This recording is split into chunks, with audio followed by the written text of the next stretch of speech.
Subcommittee will come to order. Good afternoon, everyone. How's everybody today?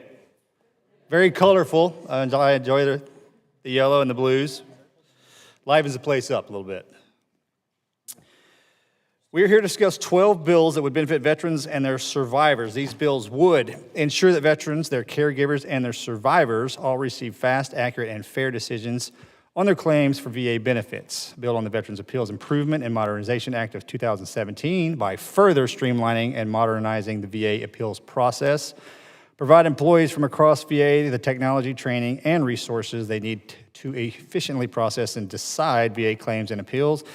Ensure that rural veterans can receive disability compensation exams where they are. Expand survivors' benefits and ensure that fallen service members and veterans are properly commemorated. And require VA to obtain and track necessary information concerning disabled veterans who have died by suicide. I am proud to have one of my bills on today's agenda. H.R. 3983, the Veterans Claims Quality Improvement Act of 2025, would ensure that veterans and their families receive accurate and fair decisions on their claims and appeals for VA benefits. The VA Board of Veterans Appeals has reported to Congress quality rates of roughly 95%.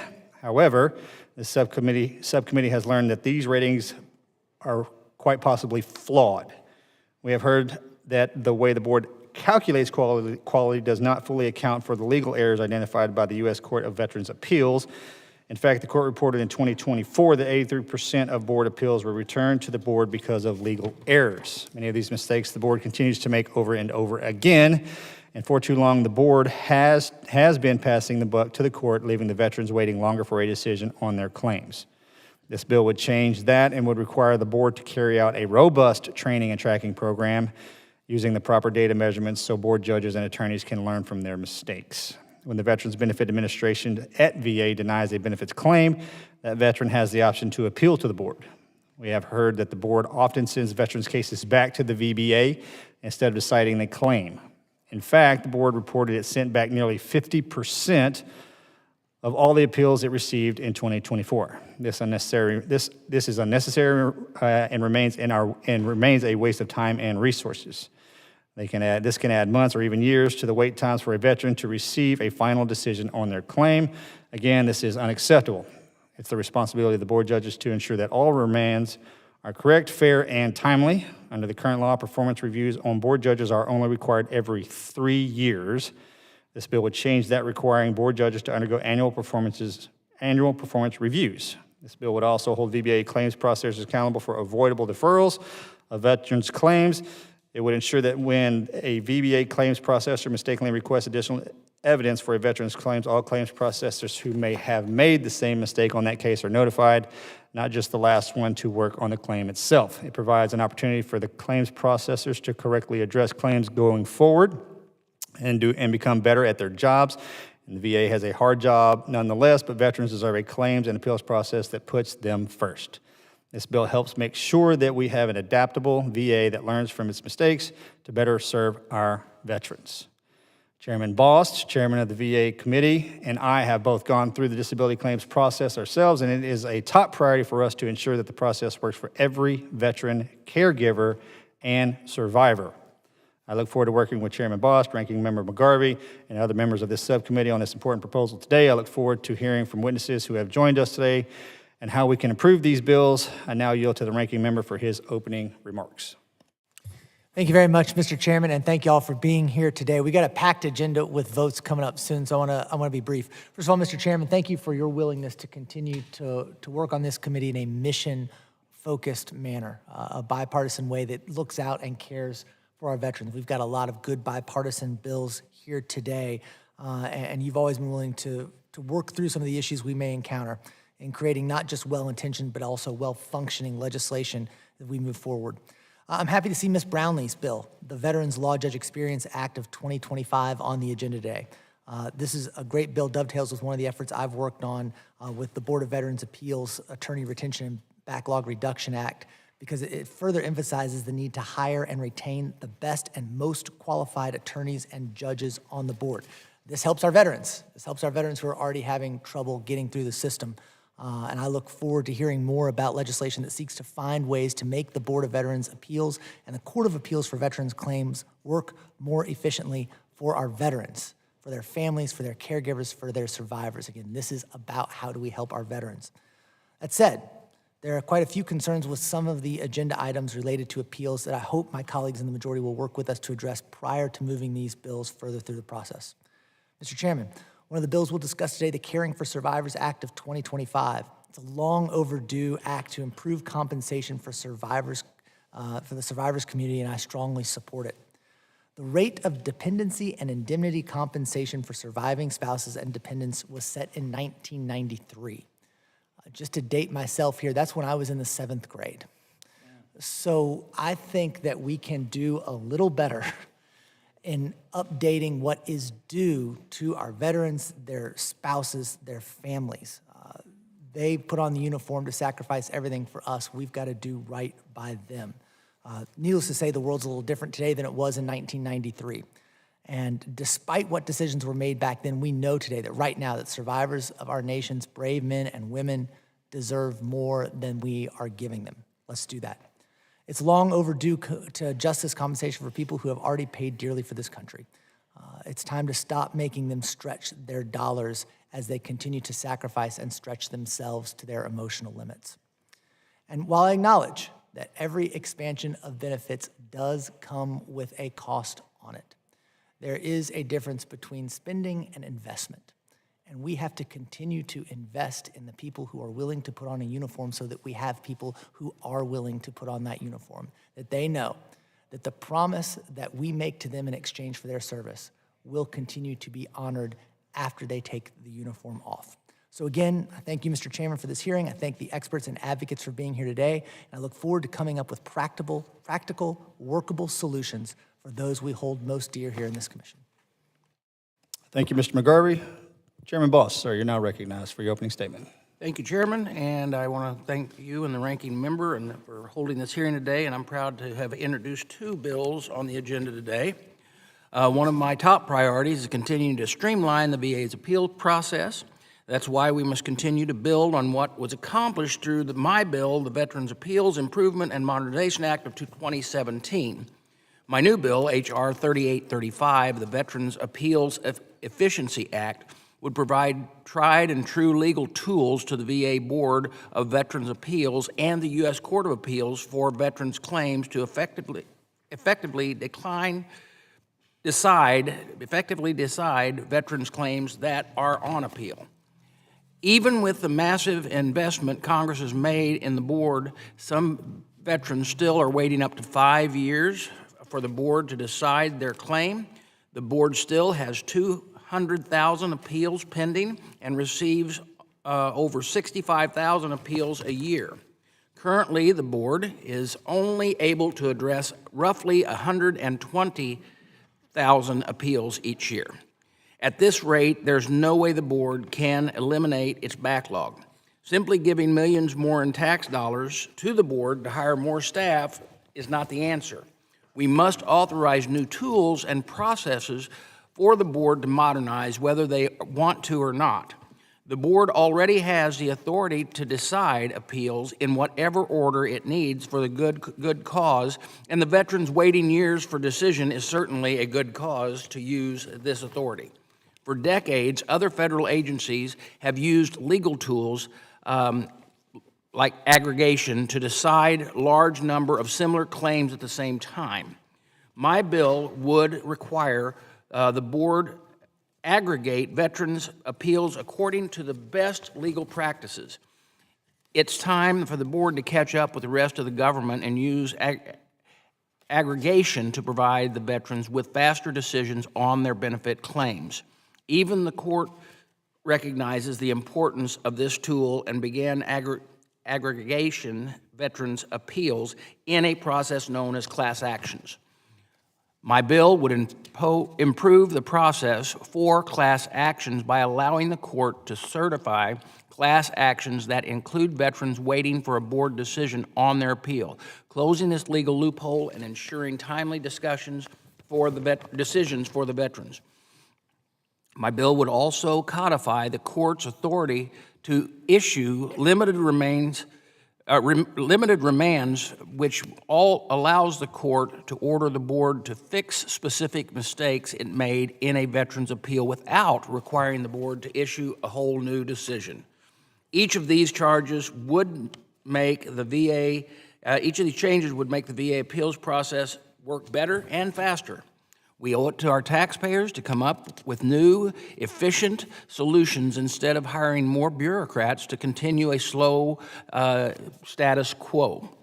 I would like to thank the ranking member, Takano, as well as Representative Valadeo, Bilirakis, Bacon, James, and Lawler for co-leading this important bill with me. My second bill, H.R. 3834, the Protecting Veterans Claim Option Act, would ensure that no appeal option becomes a trap for veterans.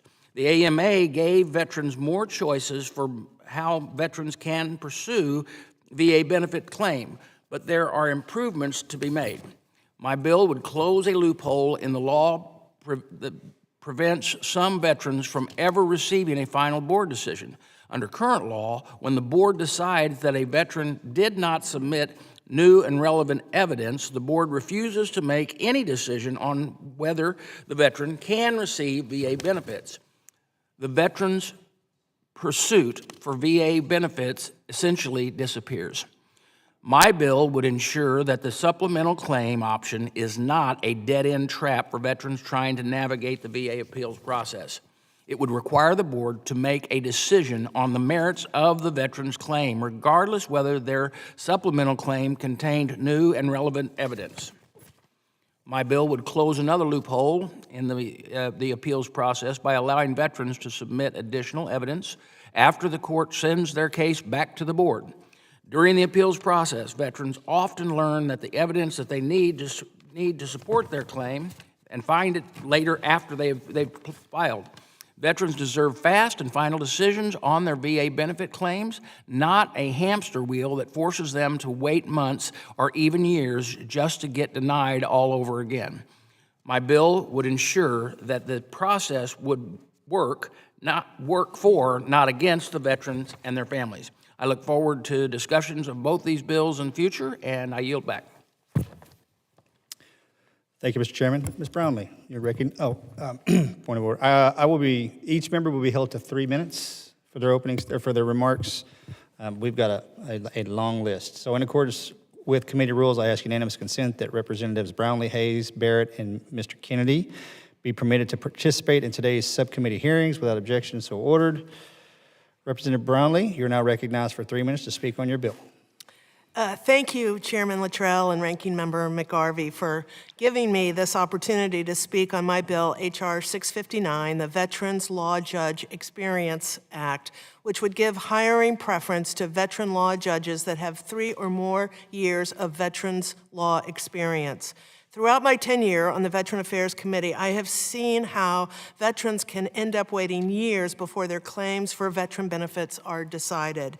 In some extreme cases, veterans have even died while waiting for their claims decision, while others spend their time unable to work and struggle to make ends meet. These circumstances make it clear that a prompter VA decision on a claim would change a veteran's life. VA's fiscal year 24 annual report, the Board of Veterans Appeals had over 200,000 pending appeals. The VA cannot afford to hire judges with a lack of experience practicing veterans law. Veterans need judges who can hit the ground running and get them decisions in a timely manner. Not only would my bill decrease the backlog of veterans' benefit claims, it would also improve the accuracy of cases and incentivize those with experience to stay in the field. I was disappointed to see VA as opposing my bill. It's perplexing to me that VA would not want to hire experienced judges in the field of law that they would be actually practicing. I've also heard from employees with the Veterans Board of Appeals who strongly disagree with the VA's official position. These employees informed me of how many of the veterans law judges VA hires have no experience in veterans law. These judges then must undergo lengthy training periods and handle a reduced caseload while they become acclimated to the ins and outs of the law. This practice of hiring judges without veterans law experience clearly further delays veterans from receiving their well-earned benefits. Judges should be able to immediately start digging into the claims backlog to get veterans their benefits as quickly as possible. Firmly committed to working with my colleagues on the committee to get my legislation signed into law, and I thank you for the time, and I yield back. Thank you, Ms. Brownley. Mr. Barrett, sir, votes will be called in around a minute. Will you be returning, or would you like to go? I will be returning, so I can yield to another member if you'd like before votes, if that would be better for you, Mr. Chair. Is there any other member that is going to will not be returning after votes because of other committee assignments? I'm happy to yield their 3 minutes currently. Mr. Kennedy, anybody? Mr. Self? Okay. Mr. Barrett, go ahead for your 3 minutes, and then after 3 minutes, I'll gavel us out so we can go vote, and then we'll return. Thank you, Mr. Chairman. Appreciate it, and thank you for allowing me to speak today, and to Ranking Member McGarvey, thank you as well for your willingness to take up this bill today. I appreciate the committee's consideration of my bill, H.R. 3833, the Veterans Caregiver Appeals Modernization Act. This legislation makes some critical and long overdue reforms and improvements to the Department of Veteran Affairs program of comprehensive assistance for family caregivers. This program is set up and designed to ensure that the nation's most injured veterans, those that suffer the most serious injuries, who choose to receive their care at home rather than in a hospital, not subjecting their loved ones to significant financial hardships and burdens. Unfortunately, the VA, the VHA, the Veterans Health Administration, which handles this program, doesn't have a unified system available for applications. As a result, the records and documents that are scattered across multiple platforms and on various different systems, the VA staff that manage that see different things throughout the process, and there's not a unified way of managing that, and oftentimes claims are delayed or lost or otherwise not actioned for quite some time. We're going to hear today from a caregiver about the personal effect that had on her and her family's life. It leads to delays, confusion, unjust denials, particularly during appeals, which can take years to resolve. This bill eliminates that bureaucratic roadblock that stands in the way between family caregivers and the VA. We're going to streamline and improve the VA's caregiver program application process for veterans and caregivers so they'll finally be able to receive timely and accurate decisions. It will also ensure that family members who put their careers on hold to care full-time for their loved ones receive the past due financial support they've earned. A glaring oversight is when a veteran dies while these applications are pending, are not able to receive any type of back-allotted benefits. I'm excited to hear testimony today, and I want to thank the witnesses for attending this hearing. And Mr. Chairman, again, thank you so much for taking this bill up for consideration today. And with that, I'll yield back. Thank you, Mr. Barrett.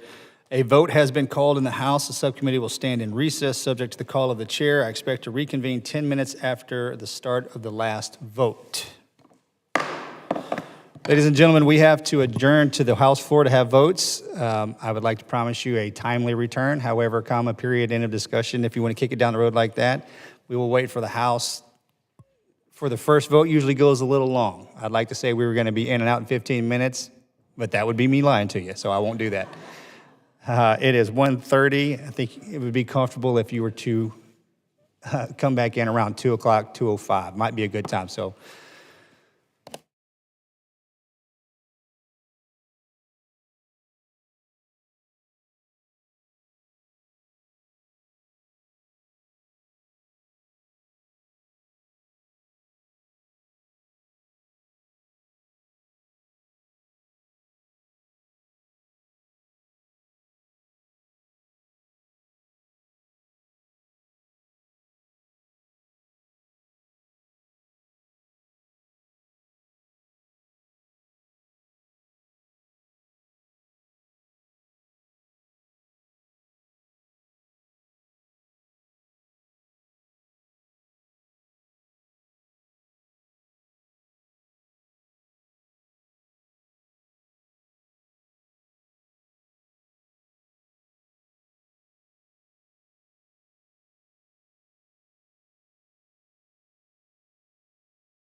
Mr. Kennedy, sir, you are now recognized for 3 minutes. Thank you, Mr. Chairman. Mr. Chairman, Ranking Member McGarvey, members of the subcommittee, thank you for the opportunity to speak in support of my bill, H.R. 2721, the Honoring Our Heroes Act. This legislation is rooted in the lived experiences of military families from my district and across the country who only came to fully understand the depth of their loved one's service and sacrifice years or even decades after they had passed. Families who were told by the government that their loved ones were ineligible for the same final honors afforded to other veterans. Under current federal law, the Department of Veterans Affairs will only provide a headstone or marker for veterans who died on or after November 1st, 1990. But before 1990, veterans were allowed to receive a government-issued headstone regardless of when they passed. This change was not enacted out of principle, but as a cost-saving measure to get legislation passed. Our veterans should never have been reduced to a line item. Their courage was not conditional. Their service did not come with a time limit, and neither did their grief of the loved ones that they left. I've worked closely with families impacted by this arbitrary policy. I've heard their stories, shared their frustrations, and felt their heartbreak. They are only seeking dignity and recognition for their loved one's honorable service. I've made every effort to help them navigate the VA's bureaucracy, requesting exemptions, filing appeals, only to be repeatedly met with denials and red tape. The Honoring Our Heroes Act seeks to change that. My bill will create a 2-year pilot program to allow families of veterans who passed before November 1st, 1990 to apply for a headstone or burial marker through the VA. This simple, compassionate change would mean everything to the families who've already waited too long for their loved ones to be recognized with the honor that they've earned. My bill has earned strong support from some of our most trusted veteran service organizations, including the VFW, Gold Star Mothers, Tragedy Assistance Program for Survivors, Vietnam Veterans of America, Disabled American Veterans, American Legion, including the Jesse Clipper Post 430 and Bennett Wells Post number 1780, the Military Order of the Purple Heart, including Buffalo Chapter 187, Janetta R. Cole's AmVets Post 24, the Veterans One-Stop Center of Western New York, and the African American Veterans Arts and Culture Corporation. This legislation is about doing right by our history and ensuring that those who wore the uniform are afforded the honor that they've earned. The uniform these brave men and women wore didn't change with the date, and their sacrifice didn't diminish over time. I respectfully urge the subcommittee to support H.R. 2721 and help ensure that no veteran's legacy is forgotten. Thank you for your consideration, and I yield back. Thank you, Mr. Kennedy. In accordance with committee rules, I ask unanimous consent that Representative Stefanik be permitted to participate in today's subcommittee hearing. Representative Stefanik, you're now recognized for 3 minutes. Thank you, Chairman Lutrell, and thank you for convening today's hearing on my bill, the Ernest Peltz Accrued Veterans Benefits Act. First, I want to thank this committee for your tireless work in advocating for our nation's veterans and ensuring their voices are heard in Congress. I also want to thank Representative Ro Khanna for co-leading this bipartisan legislation. It's an honor to speak before the Disability Assistance and Memorial Affairs Subcommittee to discuss my bill that corrects a moral wrong and seeks to improve the payment of pension benefits for those who selflessly served our great country. I proudly represent New York's 21st Congressional District, which is home to Fort Drum and the 10th Mountain Division, the Army's most deployed division since 9/11. Our district also has the largest veterans population in all of New York State. As members of Congress, it is our duty to recognize the sacrifices our military families make for our freedoms and develop solutions to ease the burdens placed on them. I look forward to continuing working with this committee to ensure our vets and their families are confronted with fewer hurdles when accessing their hard-earned benefits. My bill, H.R. 3123, the Ernest Peltz Accrued Veterans Benefits Act, improves the process by which our vets receive their accrued pension benefits. With one of the largest military communities in New York State, I've had the privilege of meeting with countless veterans and hearing firsthand the issues they face every day. Mr. Peltz was a U.S. Navy vet who bravely served in World War II. During the final chapter of his life, he lived in an assisted facility in Queensbury, New York, to be close to his son, Charles. His health began to rapidly decline, and the Warren County Veteran Service offices assisted Ernest with his application for accrued pension benefits, for which he was approved. I personally spoke with senior VA officials, yet due to a processing error at the VA, the funds were not deposited until 7 days following his death. This erroneous delay prompted the VA to then claw back the earned funds and abandon the Peltz family with unanticipated expenses while mourning the loss of Ernest. The Peltz family was penalized for the VA's mistakes. This is unacceptable. A family mourning the loss of a beloved veteran should not have to deal with red tape and bureaucratic mistakes. My bill ensures another family never has to go through something like this again. It eliminates the burden on the surviving family by ensuring that the veteran is entitled to receive their pre-approved pension benefits within the month the death occurs. When a service member serves, their family serves alongside them. Together, we have the opportunity to pass this common sense bipartisan bill to ensure our veterans and their families are never forgotten. Again, thank you for the opportunity to Chairman Lutrell today. I also want to particularly thank Ernest's son, Charles Peltz, who is a friend. I saw him last week. Thank you for your years of commitment to helping us pass this bill. And I yield back. Thank you, Ms. Stefanik. Is it our practice we will forego a round of questioning for each member? Any questions may be submitted for the record. A vote has been called in the House. The subcommittee will stand in recess, subject to the call of the chair. I expect to reconvene 10 minutes after the start of the vote.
All right, you guys call all your friends. Tell them we're ready to rock and roll.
Okay.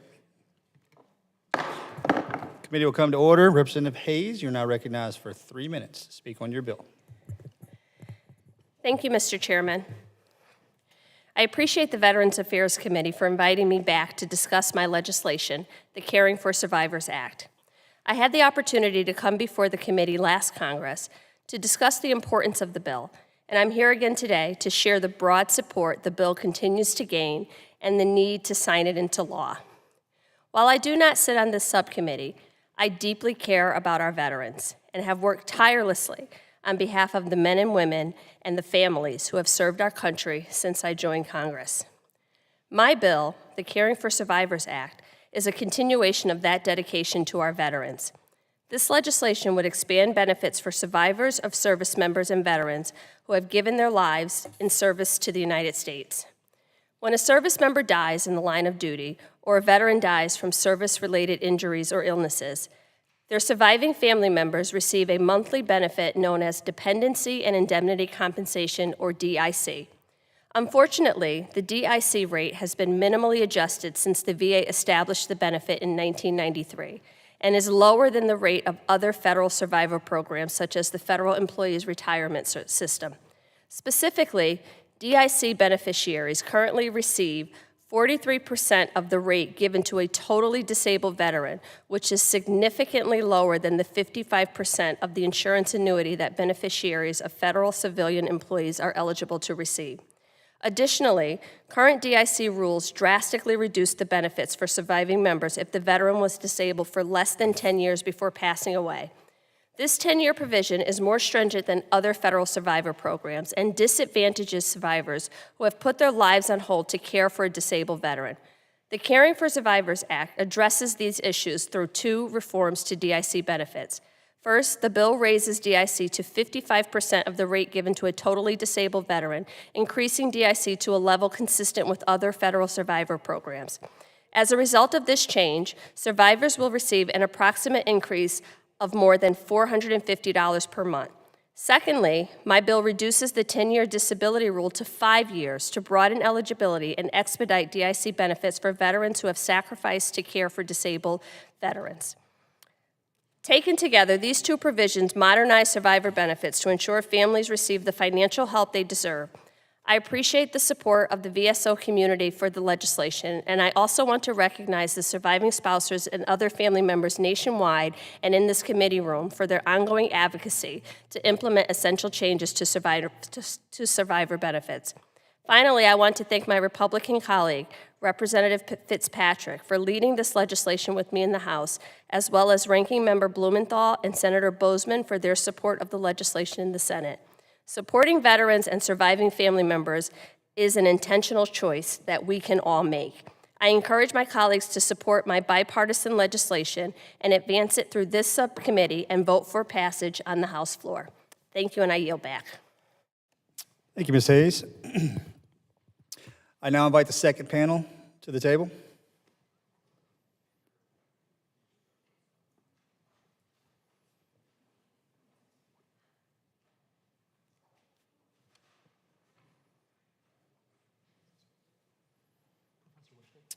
Ms. Guliff, you're left.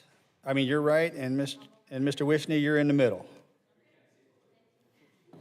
My fault. I should have thrown that at you. One more over. Thank you.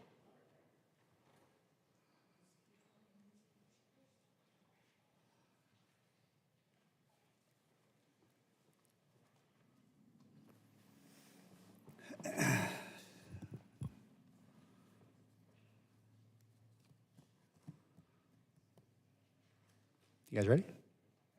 All right. Welcome, everyone, and thank you to those who traveled here to share your experiences with today. Our second panel, Miss Julie Guliff? Guliff, okay. Miss Julie Guliff, surviving spouse of Stephen Guliff, Vietnam veteran. Professor Michael Wishny, William O. Douglas Clinical Professor of Law and Director of the Yale Law School Veterans Legal Service Clinic. And Ms. Candace Wheeler, Senior Director, Government and Legislative Affairs for the Tragedy Assistance Program for Survivors. I ask all the witnesses to please stand and raise your right hand. Do you solemnly swear that the testimony you are about to provide is the truth, the whole truth, and nothing but the truth to help you God? Thank you, and let the record reflect that all witnesses answered in the affirmative. Ms. Guliff, you are now recognized for 5 minutes to present your testimony.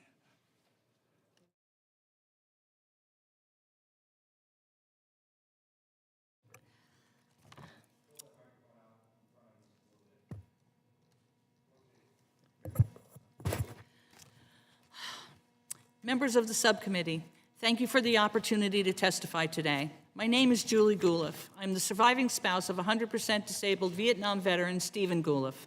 I come here today to speak in support of H.R. 3833, the Veterans Caregivers Appeals Modernization Act of 2025. To understand my strong support for this bill, I need to explain our story. Steve and I first met in 2004, and eventually we were married. I was still working 3 jobs to provide for my children and my mother, but was ready to reactivate my nursing license and continue my career. However, recognizing his growing needs, I put my life on hold to be a caregiver to Steve. With the titles of caregiver, nurse, and wife, my personal goals and career vanished. I had 3 jobs, but none of them came with the salary. With the increasing out-of-pocket medical expenses, our debt grew daily. Steve's health needs were clear. He couldn't drive, he couldn't go anywhere by himself, eat, or manage his own affairs. The PTSD was unmanageable and often frightening. In 2017, Steve's issues compounded once again. On top of everything else, we were now fighting prostate cancer. In 2018, we moved, and Steve was able to get a VA-backed mortgage to buy a house. The downside was that by this time, I did not have the credit to be added to the mortgage. Due to my caregiving responsibilities, I hadn't worked since 2010, had significant debt, and definitely could not leave Steve to go to work. In late 2019, we learned the prostate cancer had progressed to stage 4+. Steve completed 55 consecutive days of radiation, which caused severe side effects. He was now bedridden, completely incontinent, unable to stand, walk, or attend to personal hygiene needs. Moreover, the radiation had furthered his dementia, requiring more oversight, and then COVID hit. On October 1st, 2020, we were excited to learn that the PCAFC program opened to Vietnam veterans. I immediately applied to get some financial relief, as I thought my husband was more than qualified. I wheeled him into the bathroom, had to take him into the shower with me or wash him on a chair or brush his teeth, and managed all his medications. I had to hire someone to stay with him if I had to leave the house for any reason, such as grocery shopping. Due to the pandemic, our home visit and interview was done virtually. It must be noted that these virtual evaluations were not necessarily an accurate representation of our reality, as it's hard to see through a camera all of the medical equipment and the piles of pill bottles. My husband went to great lengths to not let people see him in his debilitated state. I spent endless hours on the phone, writing letters, emailing, faxing, hand delivering, and correcting errors with the medical documentation. The first denial came in early 2021 with the reason given that veteran does not need 6 months of continuous care. That was inconceivable to both my husband and me. We had already been through years of continuous care, home health, physical, occupational therapy, home modifications, and countless pieces of medical equipment. We were heartened in March of 2022 when, recognizing flaws in the system, the VA announced it was pausing dismissals from the program while the agency reviewed the eligibility criteria. Today, over 3 years later, caregivers are still waiting for the new regulations to address the problems. In August of 2022, we went bankrupt. Our finances had all been spent. We were buried in medical debt. We appealed the PCAFC decision multiple times. To be clear, if it had been approved, it wouldn't have solved all our problems, but it absolutely would have helped. Steve passed away on October 6 of 2022. Days after his death, I received a call from our mortgage holder asking me when I would be vacating our home. The company made it clear that they could not hold a mortgage for a deceased veteran. After years of sacrifice of career, credit, savings, and personal health, I was now widowed, homeless, alone, destitute, and heartbroken. Sadly, I'm not alone. Our PCAFC case was still open at the time of my husband's death, even after 2 years of fighting for a favorable decision.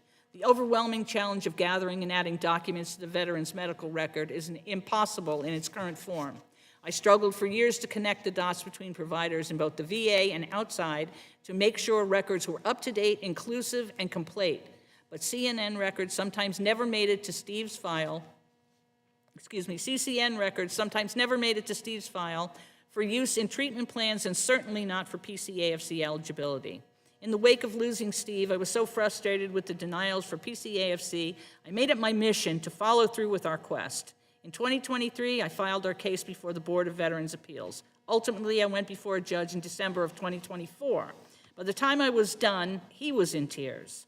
Unfortunately, in March of 2025, almost 5 full years after we applied, we were denied again with the following conclusion of law.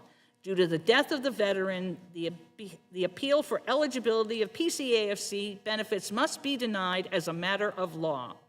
The board also noted it was only able to consider evidence of record at the time of the agency of original adjudication decision.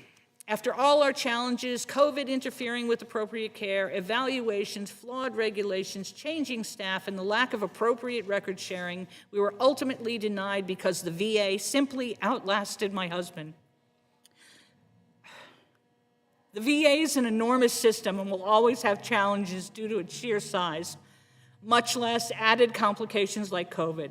The board process is a way of rectifying those problems, but if the process ends when the veteran dies, those left behind are left to deal with the consequences. Please pass H.R. 3833 so that others won't suffer the same fate as me. Thank you. I look forward to your questions. Thank you for your testimony, Ms. Wheeler. Professional Wishny, you are now recognized for 5 minutes to present your opening testimony. Mr. Chair, Mr. Ranking Member, members of the subcommittee, thank you for the opportunity to testify today. My remarks reflect my own views and not those of Yale or of any of my clients. I speak today in support of the Veterans Appeals Efficiency Act, H.R. 3835, which contains practical reforms that would meaningfully improve the adjudication of VA claims and ensure that veterans have access to some of the tried and true tools, as Chairman Bost put it, that civilians have when they seek review of government decisions in federal court. I'll focus on just 2 points. First, the act would codify and expand the jurisdiction of the Veterans Court to aggregate claims that raise the same question of law or fact. Other federal courts employ aggregation to manage mass adjudications in agency contexts. In the Veterans Court as well, aggregation can foster more consistent, equitable, and fair application of judicial rulings, while also reducing the strategic mooting of cases by VA. There is no reason that veterans should be denied recourse to the same tools that civilians challenging government decisions have with other federal agencies. The Veterans Court has some authority to aggregate claims, and it has deployed this power judiciously. Already, tens of thousands of veterans have benefited. Many veterans cannot afford to hire the legal counsel or medical or technical experts necessary to argue complex medical or legal questions. Aggregation allows all similarly affected veterans to join together and to benefit from one well-presented case. Aggregation also advances judicial economy because it is more efficient to decide a question once than hundreds of times over and over. And aggregation promotes uniformity in decisions, avoiding the inconsistency of single-judge opinions on the same question, as we often have at the Veterans Court today. Now, when civilians challenge agency actions in federal court, they can gather together cases that have reached the court and that raise the same question, but are still pending down at the agency level. However, in a case called SCORE, the Federal Circuit recently held that the Veterans Court unusually is limited and can aggregate only those claims that have reached the court or are within the 120-day appeal window. Claims of other veterans raising the exact same issue that are languishing at the board or stuck before regional offices must be excluded. This is unusual in federal courts. Because few veterans with the same issue fall within that same 120-day appeals window at the same time, the SCORE decision effectively ends aggregation for veterans at the court. Recognizing the harsh consequences of this decision, 5 judges of the Federal Circuit objected. Judge Dyke explained for the dissenters that aggregation, quote, promised to help ameliorate VA delays to some significant extent, enabling veterans in a single case to secure a ruling that would help resolve dozens, if not hundreds, of similar claims, end quote. But the SCORE decision denies veterans the ability to, quote, compel correction of systemic error and to ensure that like veterans are treated alike. This bill fixes those problems. Now, the board's written testimony raises various criticisms, which I do not think are well-founded and which I would be glad to address during questioning. Importantly, even when the Veterans Court decides a single common question, VA still makes the ultimate benefits determination for each veteran on an individual basis based on that veteran's facts and circumstances. Briefly, there are two amendments I hope the committee will consider to this provision. First, I agree with the court in its written statement that H.R. 3835 should not narrow the court's authority in writ cases. I don't believe this was the intent of the drafters, and I've shared proposed amendments with staff to address this. Second, I hope the bill might avoid mention of opt-out procedures. The sensible structure of the bill is to incorporate the rules prescribed by the Veterans Court itself. The rules of that court do not explicitly address opt-outs. Removing mention of opt-outs from the bill would continue to leave it to the court to adopt such procedures, either generally or in a particular case. The second and final point I wanted to make about the bill is to emphasize that it would also codify the authority of the board to aggregate claims. So now moving from the court to the board. 70 other federal agencies use aggregation in mass adjudication settings, but the board is an outlier. It has held repeatedly that it lacks authority ever to aggregate claims together and decide once instead of hundreds or thousands of times, even when the appeals involve the same question of law or fact.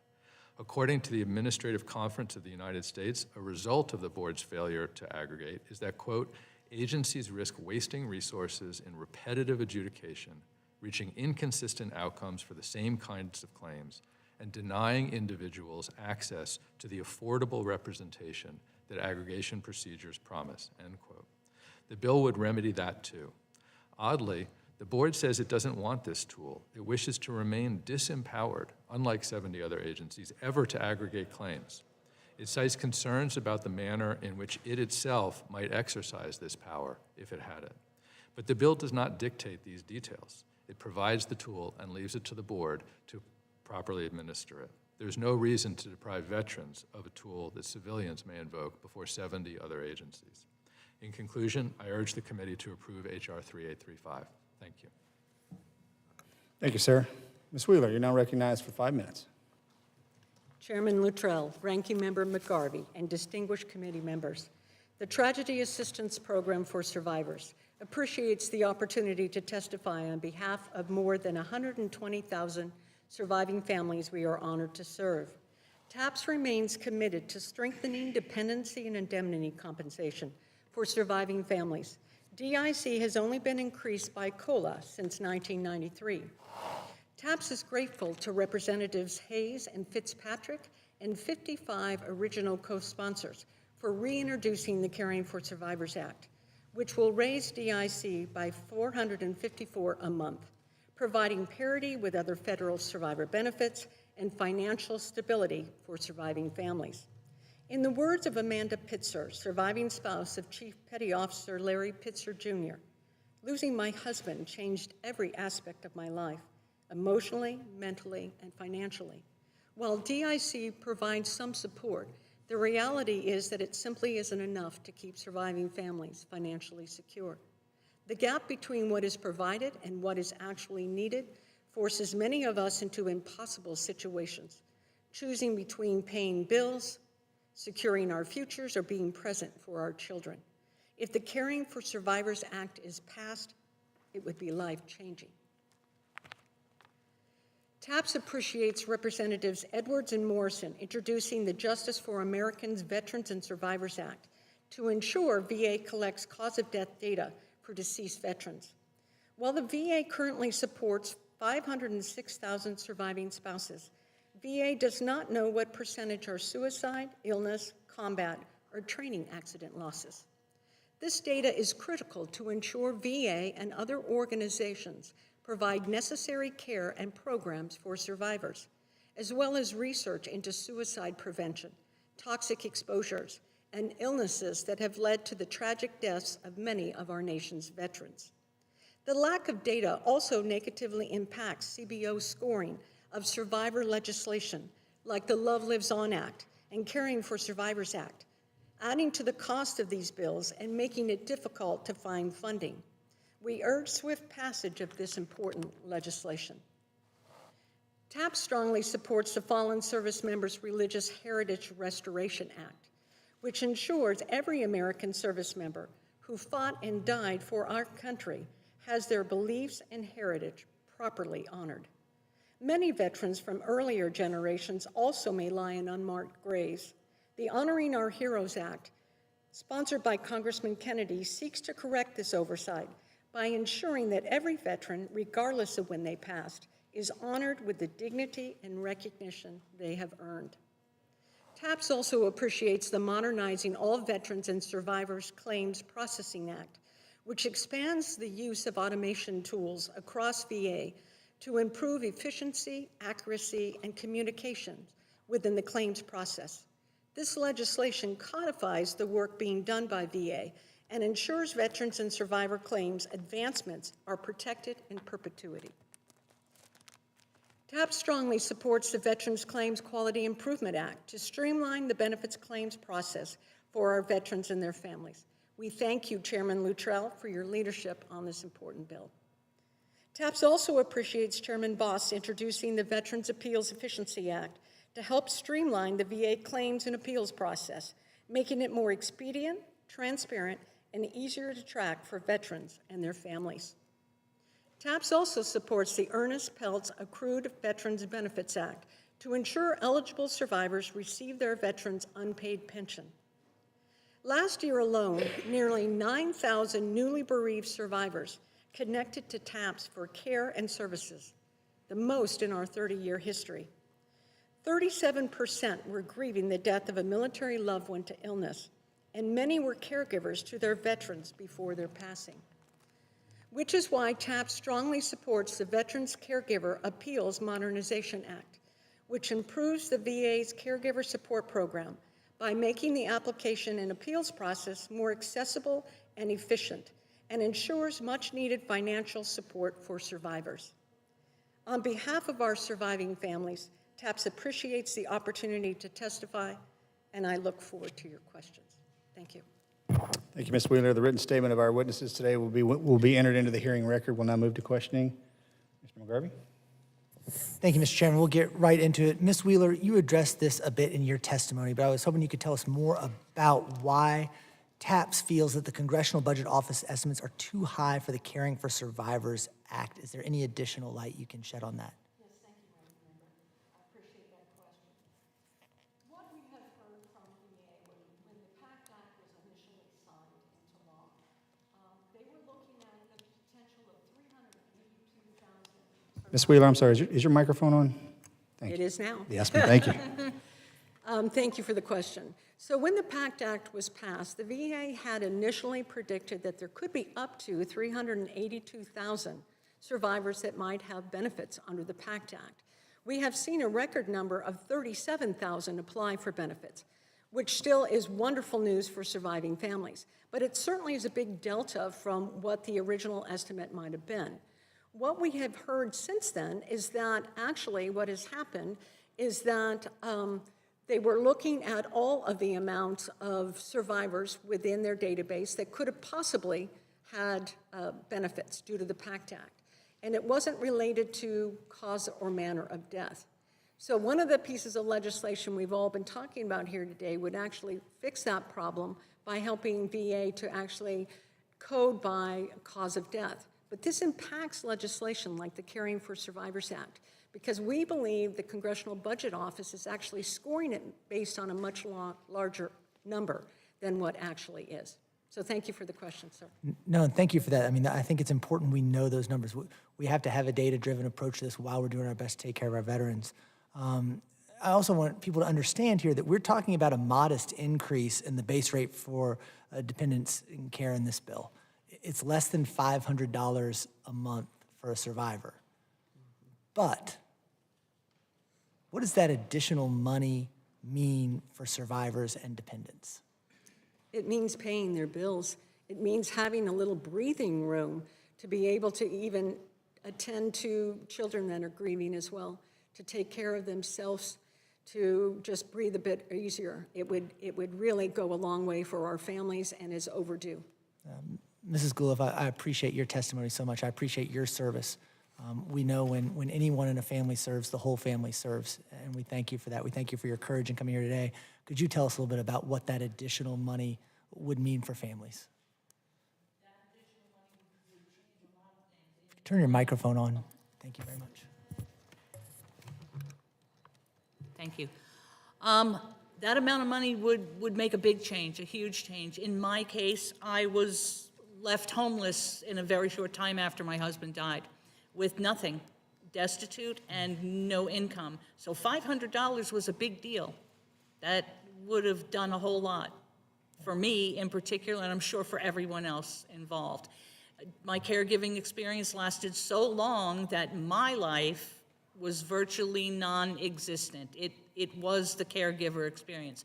So no income in savings, no 401ks, no additional input into the household income other than my husband's disability check. And when that was gone, everything was removed with it.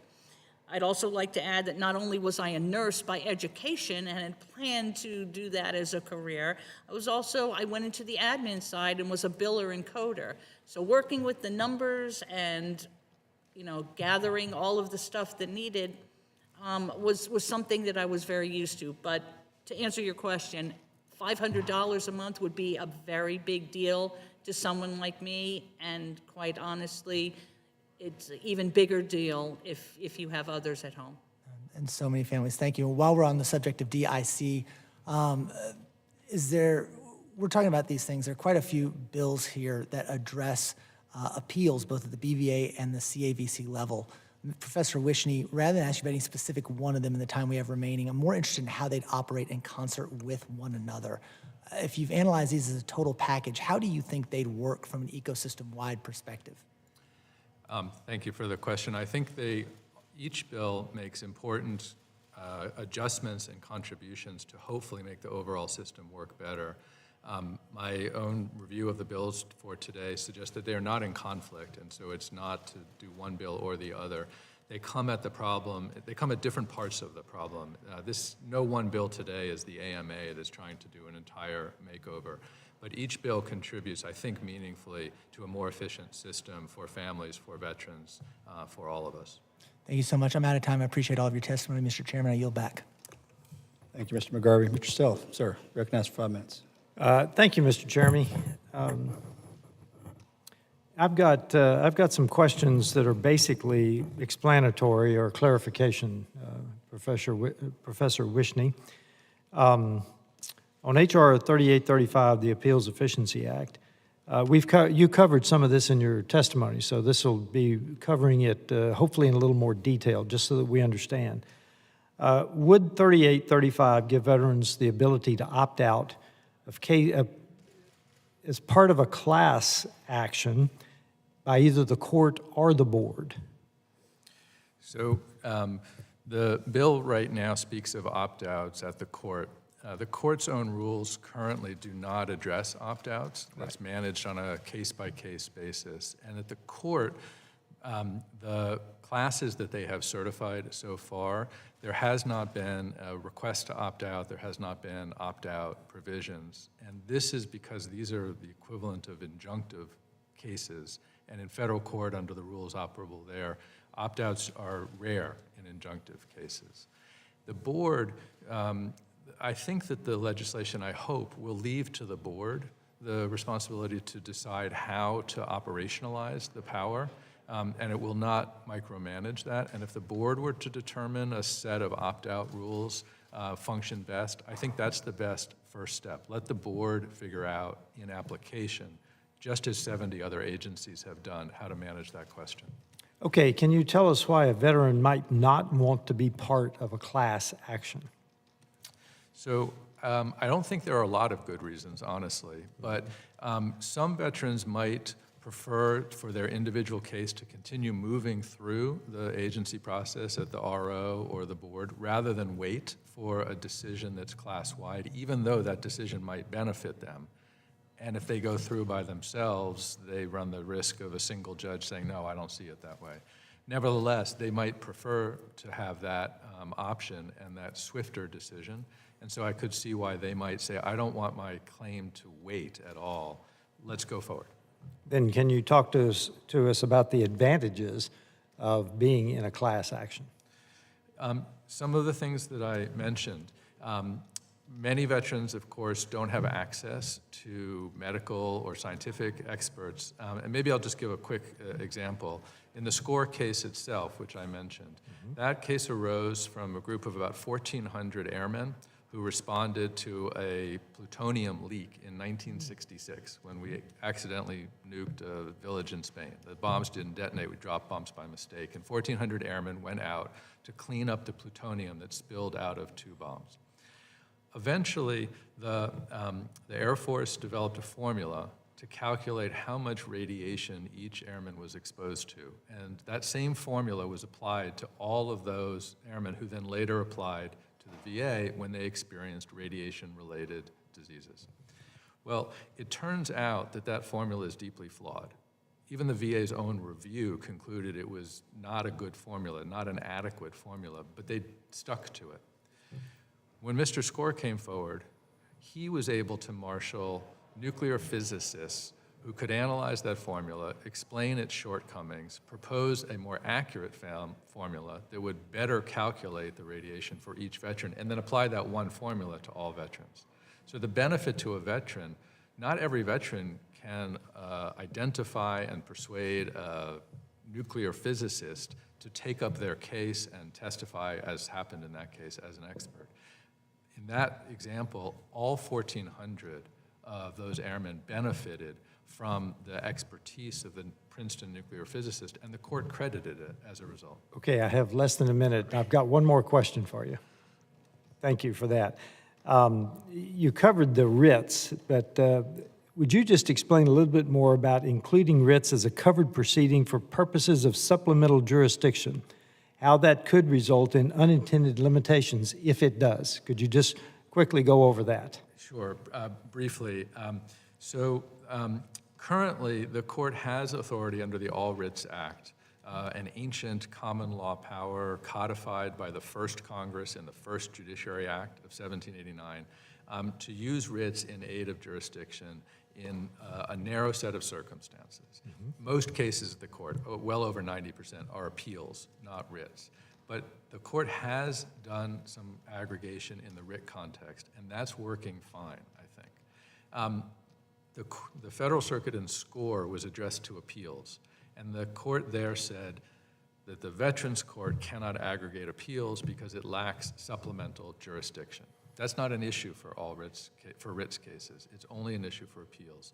The Federal Circuit said you lack supplemental jurisdiction, therefore you cannot aggregate claims.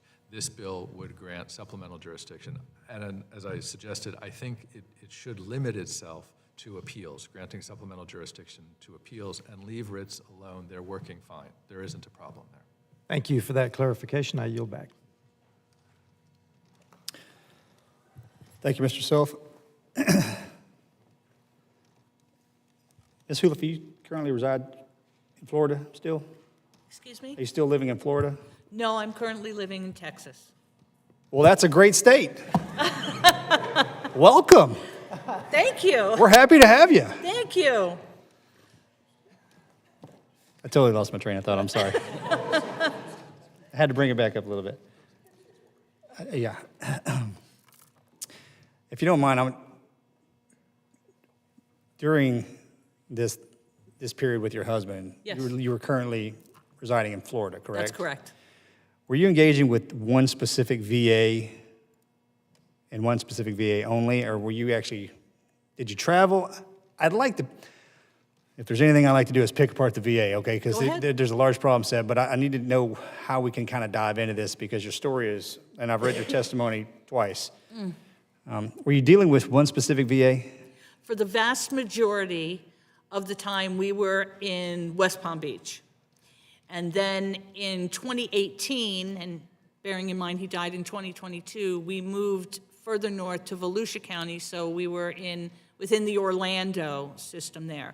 So it was 2, but 99% of his When you made the move, I'm just going to correct me if I'm wrong on this, but did everything almost have to start over because you went to a different VA, or was there a good information communication flow between the two? My husband did not want to start over because it's my understanding and it's been my experience that when you move from one VA, each VA seems to be its own universe, and he did not want to start from scratch. So he requested, and I fulfilled that request. We drive over 200 miles each way from Daytona Beach to West Palm Beach to see his. So you stayed at the same VA? We did, yes. Okay, and do we have the list of individuals that you talked to, name-wise, specifically? I'd like to unpack this in a way to kind of, almost to the granular level, to see why this happened. Okay.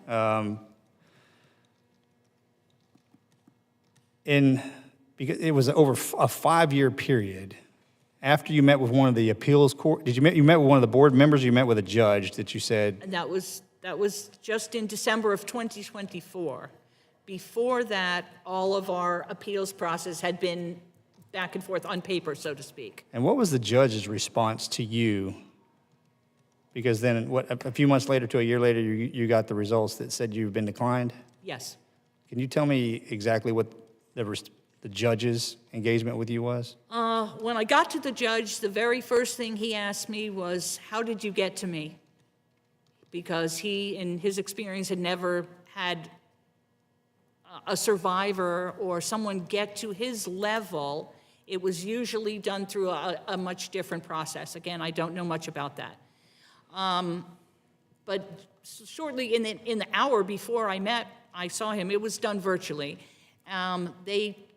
I had to go to the Houston VA, who told me that my husband did not exist. No such record of him. He doesn't exist at all. No, sorry, you're in the wrong place.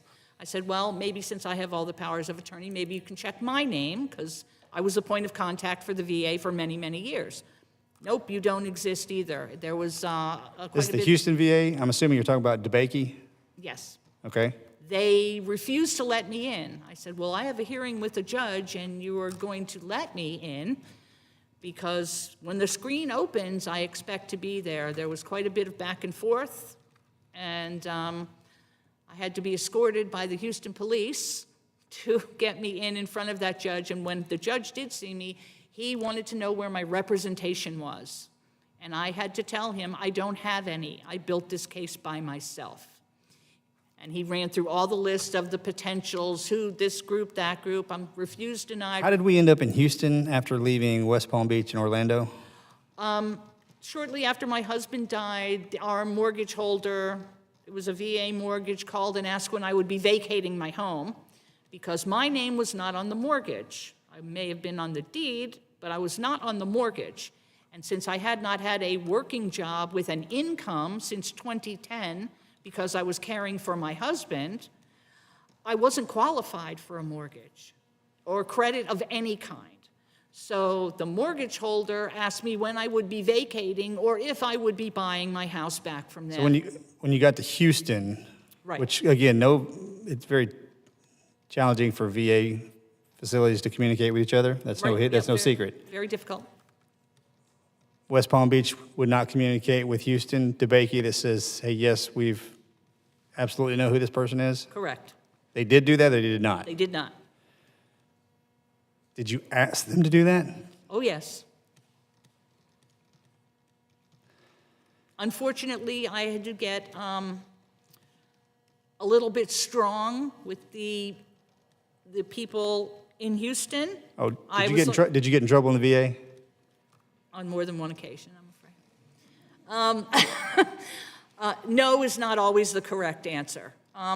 But on this particular occasion, And I understand what you're saying, but it probably didn't come out right. But But I had luggage Yes, with ma'am. all of the paperwork and documentation that I was supposed to be there on that day. So after a few lengthy conversation with more than a few people, including the Houston Police Department, they granted me access to the room where the screen was, where the judge was going to hear my case. Okay, and the judge's responses to you was, this sounds absolute, you're good to go, but then, He was shocked that I had no representation. He was wondering how this could even happen. After he asked me my questions, I spoke to him at length.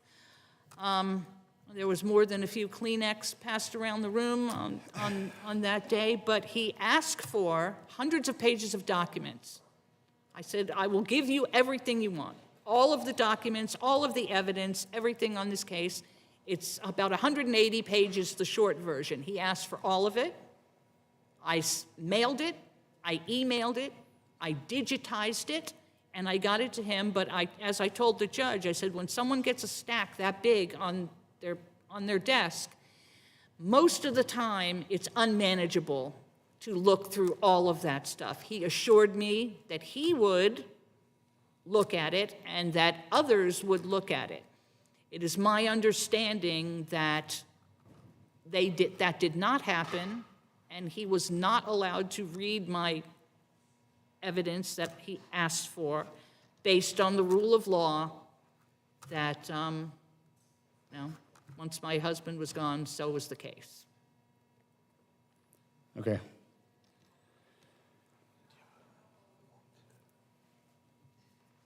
Mr. Edwards?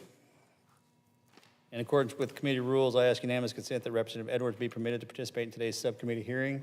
Mr. Edwards, you're recognized for 5 minutes, sir. Thank you very much, Mr. Chairman and committee members, ranking member, and all of you. I appreciate being waived on and allowed to speak today.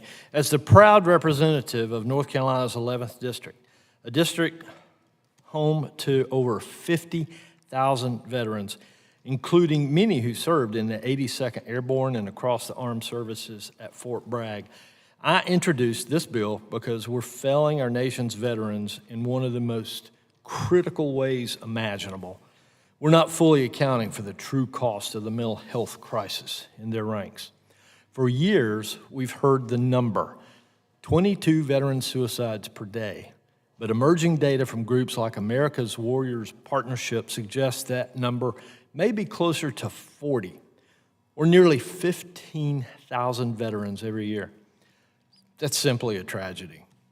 And it's a failure of policy, data, and accountability. Our veterans deserve better. We can't begin to address the veterans' mental health crisis without first having accurate data that helps us fully understand the scope, severity, and the nuances of the crisis. My bill, the Justice for Americans Veterans and Survivors Act, will finally ensure that we collect and report accurate, comprehensive information about how and why our veterans are dying. This includes tracking suicides more precisely, identifying when overdose or self-harm is involved, and clarifying the role of service-connected injuries and mental health conditions. A tragedy that many spouses have to endure after their service member's death. Currently, the Department of Veterans Affairs relies heavily on county-level reporting, which misses nearly 1 in 5 veterans. Families are left without closure. Survivors are often denied the benefits and support that they deserve. And policymakers, us, are left trying to fight the crisis blindfolded. This bill changes that. It brings transparency. It brings accuracy. And most importantly, it brings justice to the men and women who served and to the families that they leave behind. In Western North Carolina, we feel this crisis personally. My team and I have sat with families who've lost a loved one to suicide. We've met with veterans who are still fighting daily battles that we cannot see. And this bill is about making sure that their stories are counted, their struggles are acknowledged, and their families are supported. I'm grateful for the strong bipartisan and community support that this bill has received from organizations like the Veterans of Foreign Wars, Military Officers Association of America, Paralyzed Veterans of America, and Tragedy Assistance Program for Survivors, and for members on both sides of the aisle who agree that this crisis demands action. Passing this legislation is not a courtesy to our veterans, it's a commitment to the truth, to accountable, and to the sacred promise that we make to all who serve, that when you come home, we'll continue to stand by you. This legislative hearing is just the first step towards fulfilling that commitment. Thank you again for the opportunity to speak, and I urge this subcommittee to move swiftly in advancing this legislation. Mr. Chair, I yield. Thank you, Mr. Edwards. Thank you for the testimony from the panel. You're now excused. And will the third panel please be seated?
Dr. Richardson, are you ready?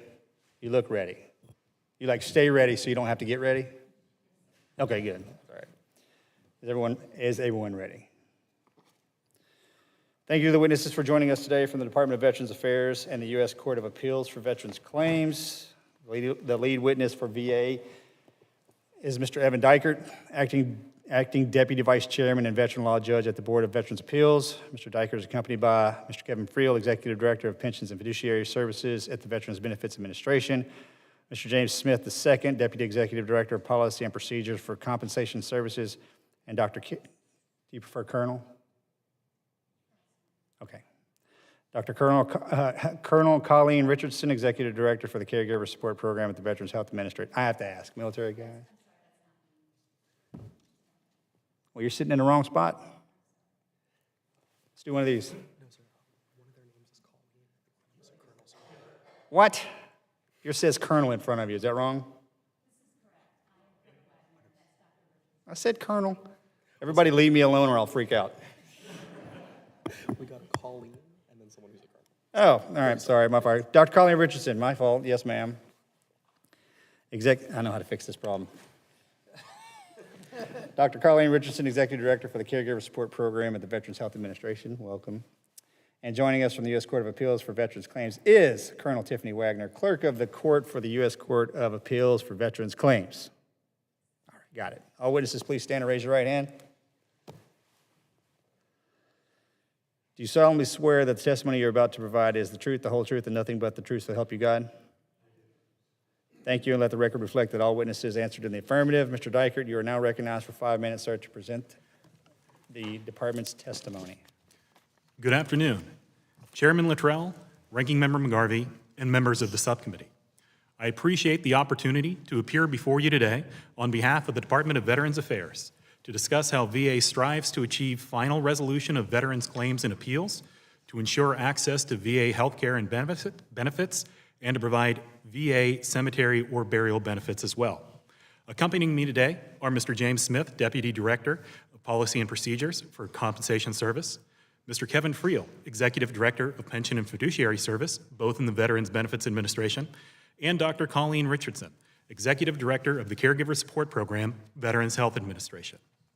While VA's views on all the bills are detailed in my written testimony, including areas of concern and support, I would like to highlight some of the bills in my opening remarks. First, VA supports the intent of the Justice for America's Veterans and Survivors Act, subject to the availability of appropriations, but cites concerns with the level of data tracking required by the bill. While VA recognizes the tragedy of veteran suicides and aims to identify any links to service-connected disabilities, VA already reports comprehensive mortality data annually, including leading causes of death and receipt of care and benefits. VA is concerned about the feasibility of tracking new data elements mandated by the bill, especially those not currently collected by our systems. For instance, determining if a suicide is directly related to a service-connected disability like PTSD can be challenging without specific death certificate codes. Additionally, if the veteran did not die in a VA facility or receive VA benefits, VA may not have information necessary regarding that veteran's cause or manner of death. We would appreciate discussing the bill further with the committee to clarify the intended outcomes and consider necessary amendments to ensure we can accurately report the required elements. VA does not support H.R. 659, the Veterans Law Judge Experience Act.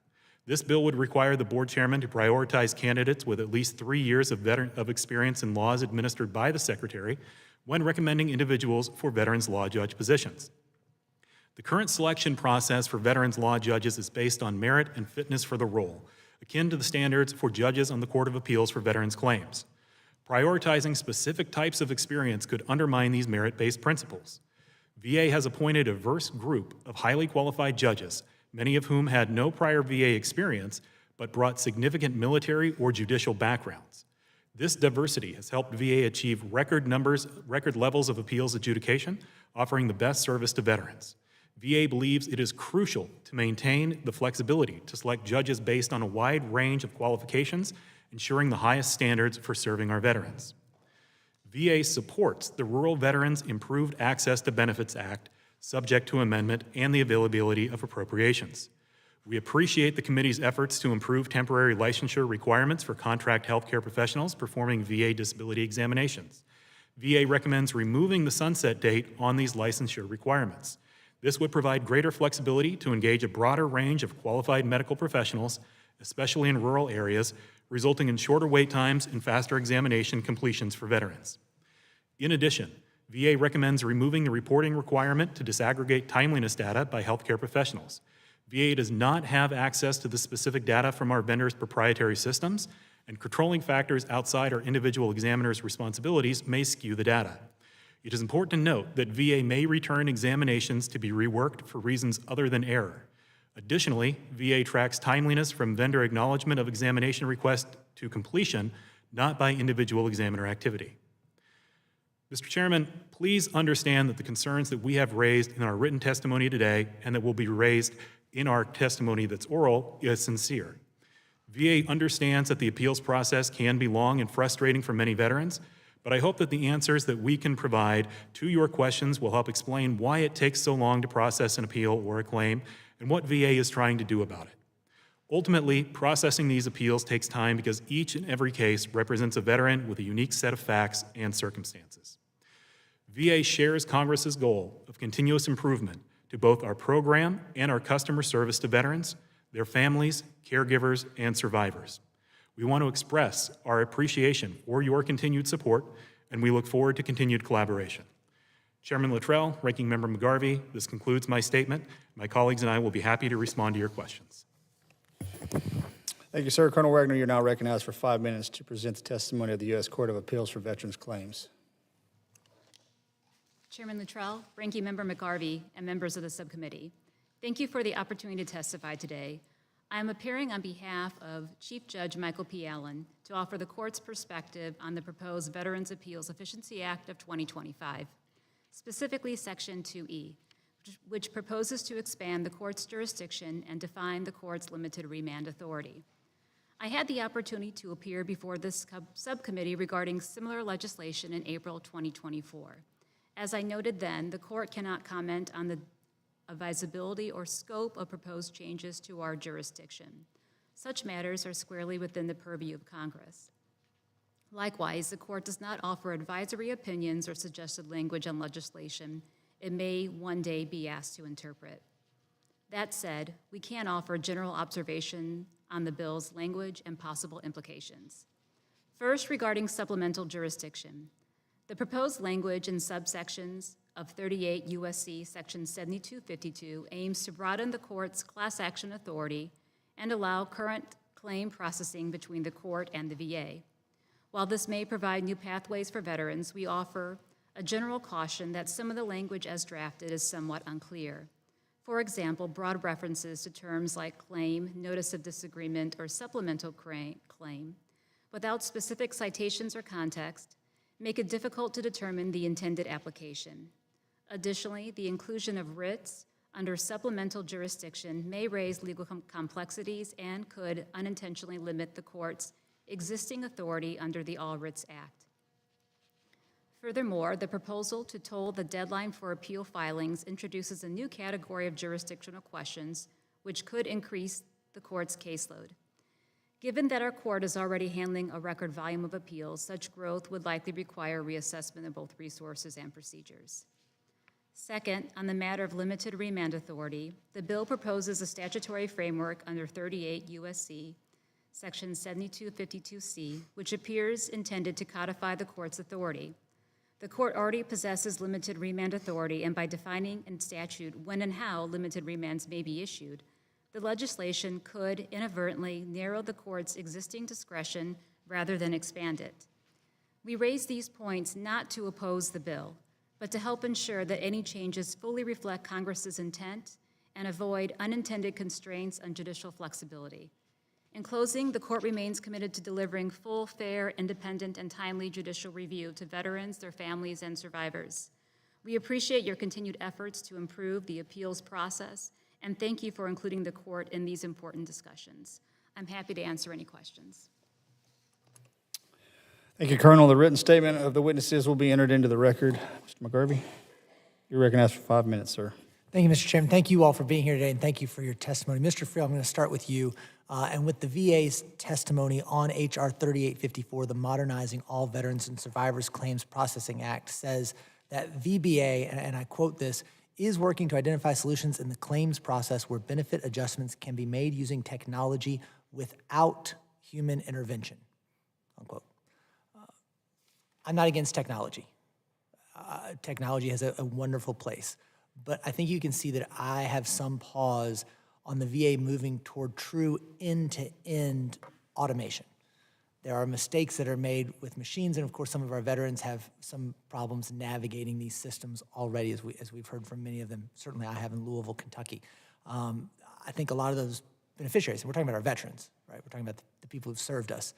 They want and need a human backstop to any decision that is made. But more importantly, that quote makes me question whether the VA intends to replace the people who work for the VA, not just give them additional tools that are going to help our veterans get their claims processed. Can you tell me right now that the automation and pension fiduciary service will not lead to a replacement of or reduction in the VBA workforce? Yes, sir. Thank you for the question. We have been automating since 2014 in reality. This year we're on target to automate over 320,000 claims. We have not removed any individuals, any employees have lost their job because of automation. They may have been reassigned to maybe work compensation instead of pension or fiduciary, but we have no intention right now that I know of, that I'm aware of, to remove anybody because of what we're doing in automation.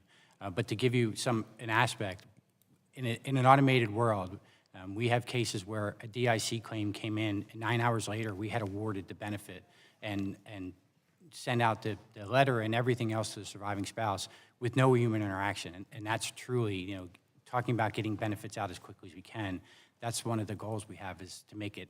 But the human will always be needed because of the complexity of some of the claims, right? Some of them are much more complex than what we could do in an automated space. And the difficulty some people have in applying for the claims in the first place and might need someone helping. And we're trying to get our veterans what they need.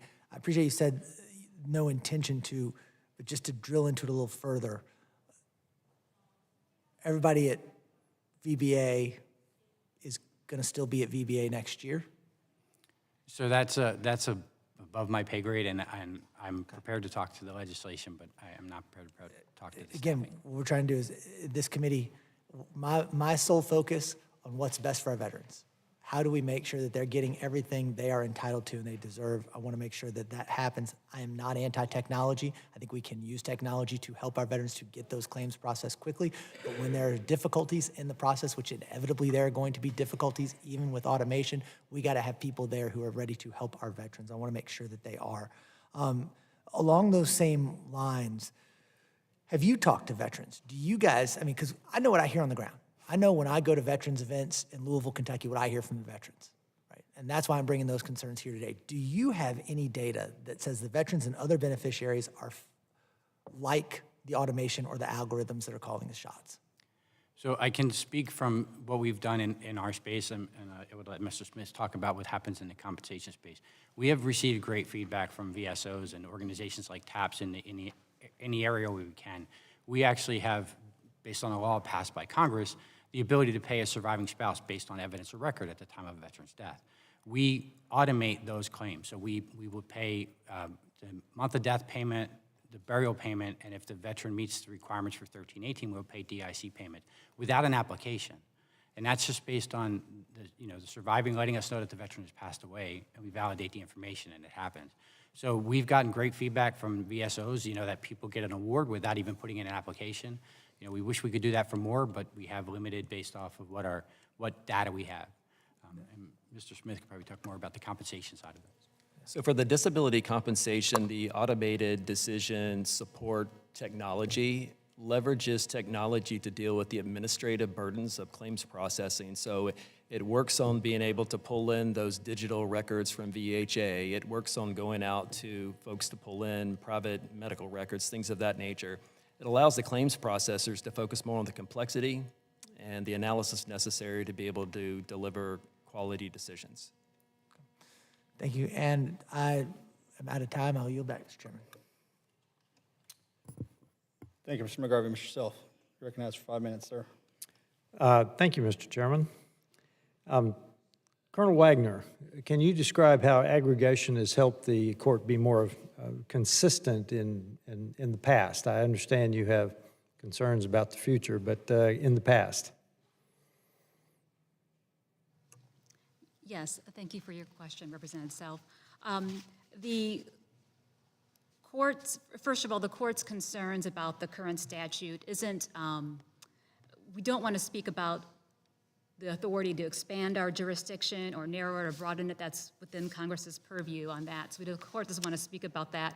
The issues we brought up about the current legislation deal with some of the language that appears ambiguous, and we don't want to interpret it. So we wanted to highlight that. The court has tried, the court does have an active class action process where we aggregate cases. Currently, we have received 26 requests for class certification, and the court has certified 5 of those.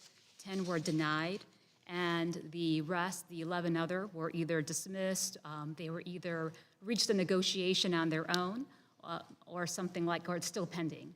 So the court has used it, as you know, and what was brought up by Professor Wishny is that the Federal Circuit has determined that our authority needs to be a little bit narrow, and there was a case where the court, the Federal Circuit determined that the court went a little too far.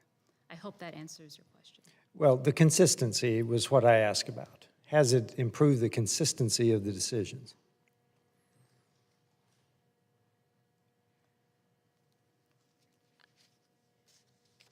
Yes, I believe so.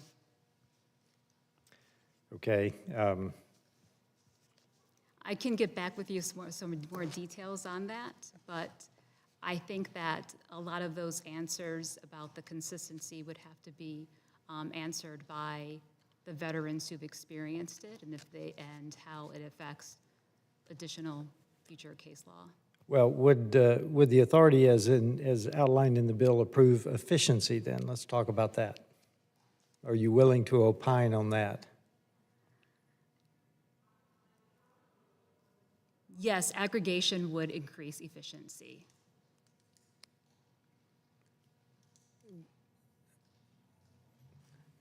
I yield back, Mr. Chairman.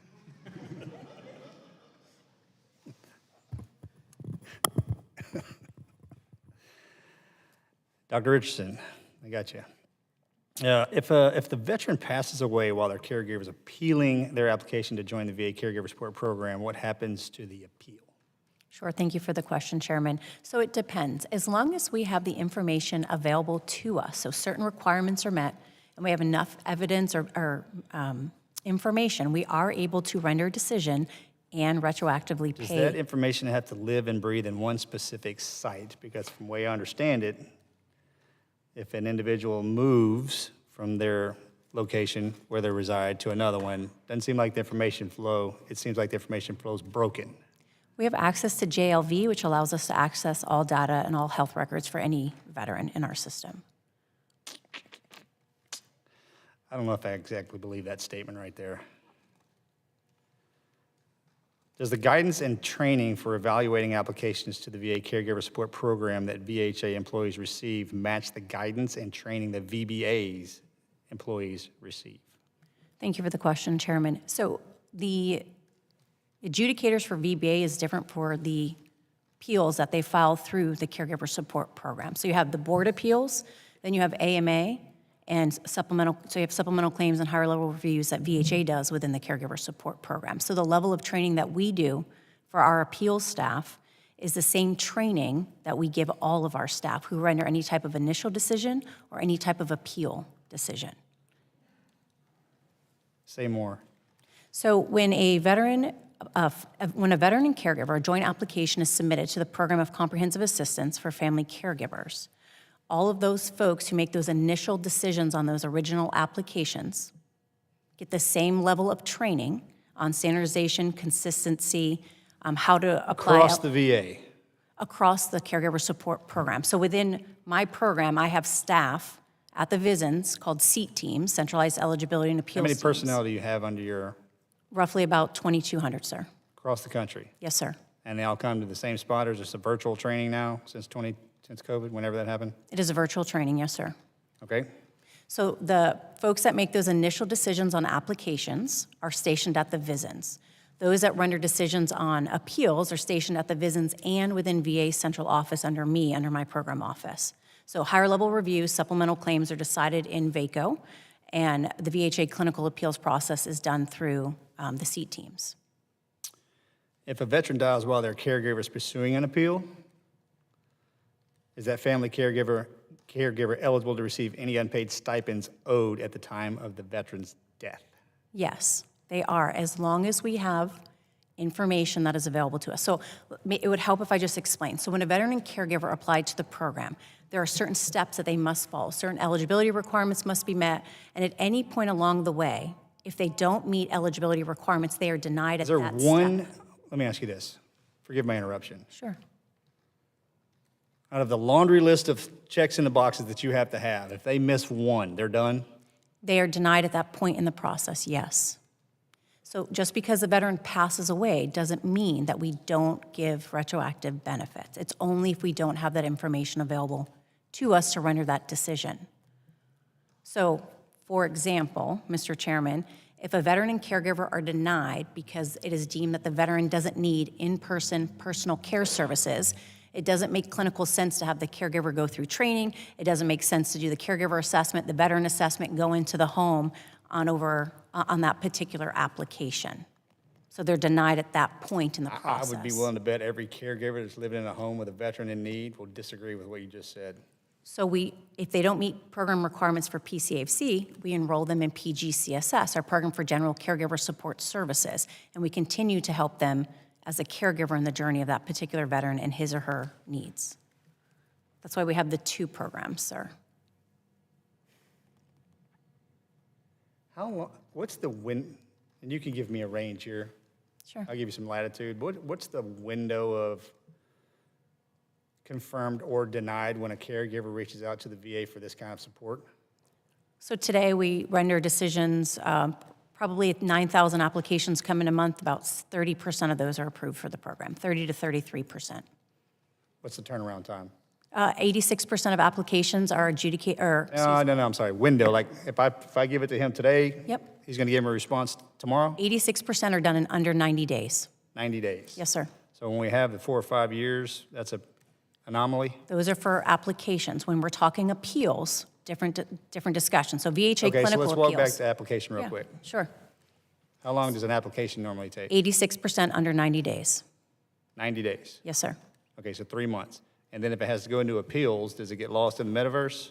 It does not. So understand that the VHA clinical appeals, roughly, you have 2 levels of VHA clinical appeals. Most of those decisions are done in under 45 days, level 1 and level 2. Now you come over to the AMA side, which we had to implement back in 2021. We had to notify 450,000 veterans of their new rights to appeals as a result of a court case that happened in April of that year. We mailed out those applications in November of 2021 with no staff on board, and by late summer of 2024, we finally had permanent staff on board. Today, we adjudicate more appeals that come in our door than we receive. So in a very, very short time frame, our team has turned around the number of appeals coming in our door than what we have originally received, if that makes sense. So we started behind the power curve with appeals, AMA appeals. Don't answer this question that I'm fixing to ask you, but why is this process so weighted and so challenging for our veterans and caregivers? We had a young lady she's sitting in the chair just to the left of you, but just reading her testimony and hearing her in here today, it seems extremely burdensome. Now, I know the VA has to protect itself, and a lot of times that's how this is created. But have we gone too far too fast and got out ahead of the veterans where they can't keep up? Don't answer that question. Mr. Dykert, the board reports quality rates of roughly 95%. But the court reported last year that 83% of board appeals were returned to the board because of legal errors. What accounts for the discrepancy between these two numbers? Thank you for the question, Chairman Lutrell. When we had the Court of Appeals for Veterans Claims Conference in September, I made the point that I'm about to make to you, and that is that a case is fundamentally different when it comes before the Court of Appeals for Veterans Claims than it often is when it's before the Board of Veterans Appeals. We're talking about the same veteran. Yes, sir. Because... Okay, let's make believe I'm not an attorney, but I have one sitting here and he's listening. Absolutely. So what oftentimes happens is Mr. McGarvey, Esquire, is not generally there with you at the board level. So that's not impugning anything that any of our VSOs do. But veterans most often get attorneys when they get to the court level in terms of providing them representation. So that attorney is able to go deeper into the file. They have an incentive to ensure that they are looking at every individual thing that could be there. And that case is different when it's presented by an attorney before the Court of Appeals for Veterans Claims than it may have been as it came up through the Board of Veterans Appeals and even VBA before that. Is that an extra step that doesn't need to exist for a 10% delta between those two numbers?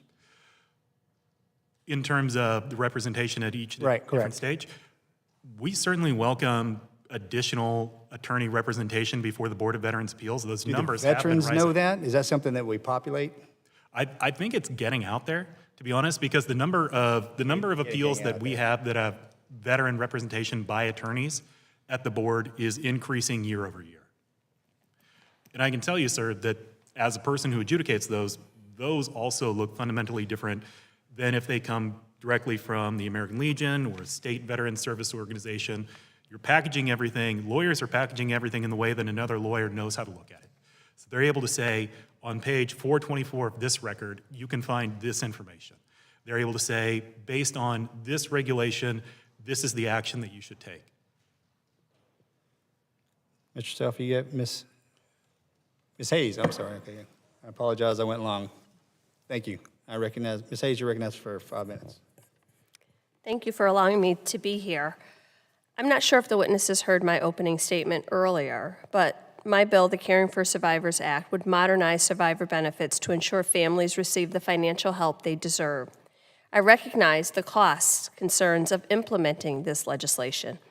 However, the cost is likely lower than the current reported estimate, which is based on outdated data from the PACT Act, which was passed in 2022. VA data shows that of the 382,000 survivors originally estimated to be eligible for benefits in the PACT Act, less than 10% have submitted claims nearly 3 years after the bill has been passed. Accordingly, the number of survivors that will apply for benefits under the Caring for Survivors Act is also likely far less than the number of eligible individuals included in the current cost estimates. Having a better estimate of the number of survivors who will likely apply for benefits will allow for a more accurate cost estimate of my bill. Mr. Diekert, my question is, does the VA know how many survivors are likely to apply for DIC benefits under the Caring for Survivors Act? And is it fair to assume that we may see the same 10% rate of survivors that have submitted PACT Act claims compared to the original estimates on the number of eligible individuals? Would that also apply to this bill? Representative Hayes, with respect, I'm going to defer to Mr. Friel on this. Okay. Ma'am, thank you for the question. As it relates to the PACT Act, we identified, we didn't have the causes of death, so we identified all beneficiaries where DIC had been denied. We sent out over 300,000 letters as required by the law. We were expecting a higher rate of return, but it didn't come in that high. Today, we are seeing an increase year over year in our population within the DIC program. The issue with determining the cost of it, the first part is, we agree, and with the bill we supported, pending appropriations, that the increase of the DIC rate to 55% at 100% rate. The second part of it is a lot more complicated. It says to treat 5 years as it relates to 10. So our interpretation of that means that we would be 50% of the DIC rate if they were at 5 years at 100%.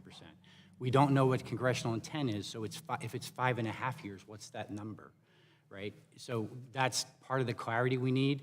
The other part of that is any of those survivors that we would grant DIC to, say, on the reduced DIC 1318 rate, would then have to be adjudicated for DIC because it would be a higher rate. So we would have to still do the research and get the information to see if they are in fact eligible for the full DIC rate. And then we also would need clarity on what the intent is for the other parts of the benefit. So if at 5 years we're going to give 50% for DIC, what if there's a child?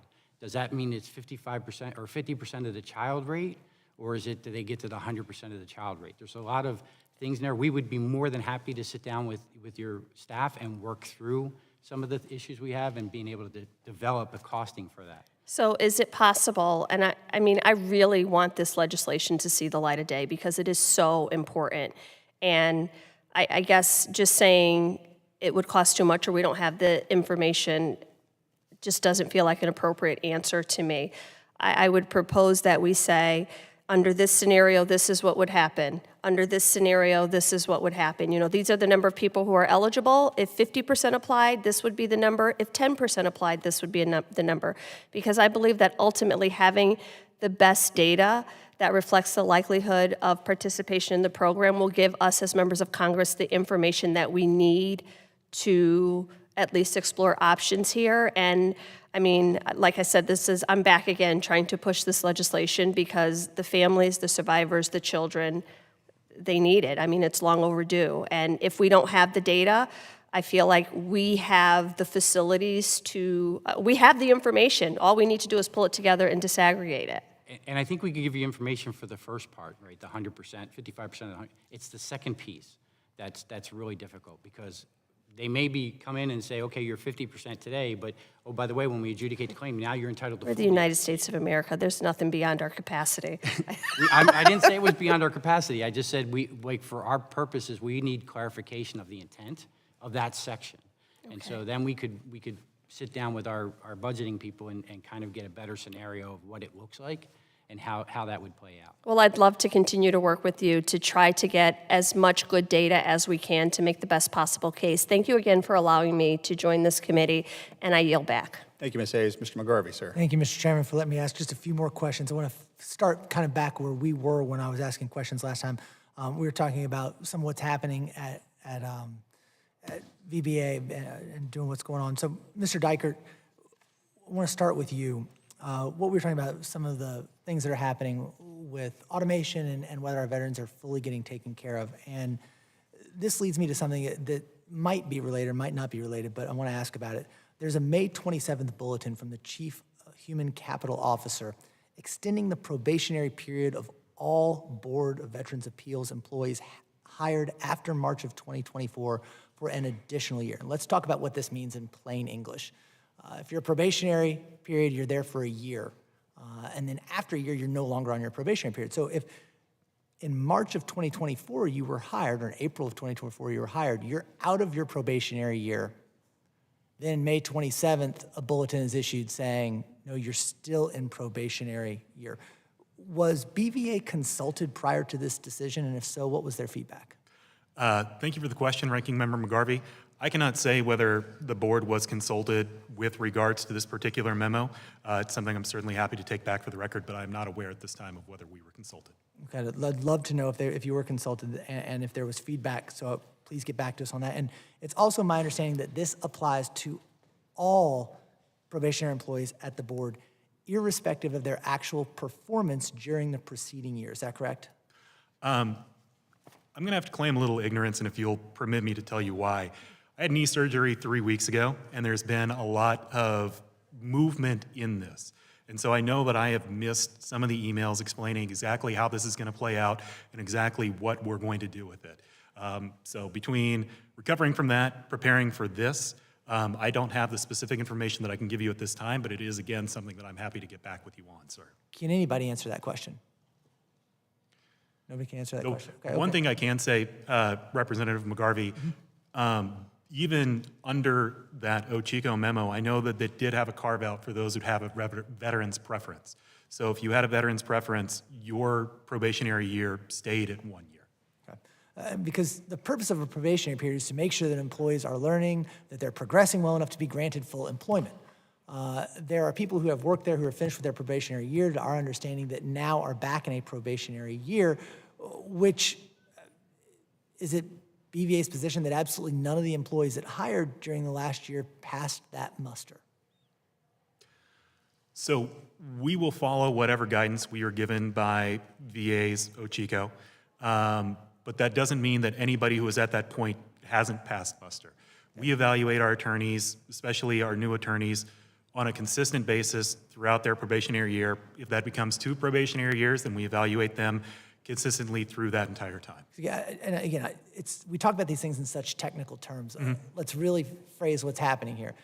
There are people who signed up, they knew they'd get a probationary period for a year, they served that probationary period for a year, now they're back under a probationary period for another year. Why under a probationary period, especially if they are doing a good enough job? And one of the things that happens when you're under a probationary period is you're easier to fire. You don't have the same civil service protections that someone who is no longer in a probationary period has. Yep. So I just got to ask bluntly, is BVA planning, or does it intend to plan, a significant reduction in force at the Board of Veterans Appeals? In terms of anything that may be coming down from VA on high, I can't answer that. I do not know what overall plans are. What I can say, as it comes to the board specifically, we hired staff, we hired attorneys because we needed them to do the adjudications, to deliver answers to veterans.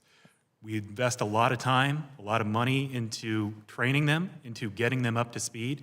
It would not be my intention, if anybody is doing well enough to be retained, to do anything other than with them than to retain them. And look, I appreciate that. I believe you. I hope your knee's feeling better. The answer's still not satisfactory, right? What you're telling me is you can't tell me whether that's happening or not. And what I do think we all agree on is veterans need the best possible care. They need the best people working on their claims. It's helpful when they have attorneys working on their claims. We are now making it easier to fire people who should be there no matter what. And let's just be honest about it. That makes it harder to recruit, to retain. It hurts morale. It hurts the people who are working there. And who does that ultimately hurt? Our veterans. That's who it ultimately hurts. That's why we're concerned about this. That's why I want you to get back to us with those answers, because we don't want to hurt our veterans. So, Mr. Chairman, you've been very kind. I yield back. Whose role is it in the appeals process to ensure that the board's decisions or remands are correct, fair, and timely, person-wise? I'm sorry, Chairman Lutrell, could you? Whose role is it in the appeals process to ensure that the board decisions or remands are correct, fair, and timely? So there is no one individual entity that would say. Entity or person? Neither. Seems like a problem. So. Doesn't it? What specifically, sir, would you be envisioning? That in terms of. Oh, that's why I'm asking you. Well, I mean, veterans law judges will issue a decision, will issue a remand based on. Whose role is it in the appeals process to ensure that the board's decisions or remands are correct, fair, and timely? So it's the individual veterans law judge's role to ensure that all of those things. That person? Yes, sir. Specifically? Yes, sir. Okay. Are we sure? So certainly we have a quality review process. They select a statistically significant number of cases to review to determine whether there are any number of 3 errors. Out of what's the end value of that evaluation? I believe it's 5%, but don't. Of how many? Out of all of the total number of decisions that are dispatched. What's that annually? So this year we're on track for 118,000. So, well, we're always told not to do math in public, but we'll go the 5%. Yeah, look at about 6,000 cases that the board's Office of Assessment Improvement will look at this year. Is that a high enough number, just out of curiosity? 5% out of 108? I mean, you would think you would be pushing over 20 just to get a good margin of error. Any person that you would have in the Office of Assessment Improvement looking over those numbers is also a person who is no longer drafting cases or a judge who is no longer signing them. How many people are doing that? I do not know, sir. I can get back to you on that. Rough guesstimation? We now have. A couple of hundred? What's that? A couple of hundred? 6 people? 6 people? Yes, sir. 6 people. Don't make me, I'm not gonna laugh. I'm not gonna laugh. That seems like a problem, right? That seems like a problem. It's certainly. You don't have to answer that question. I'm not gonna put you on the spot, sir. All right. Thank you.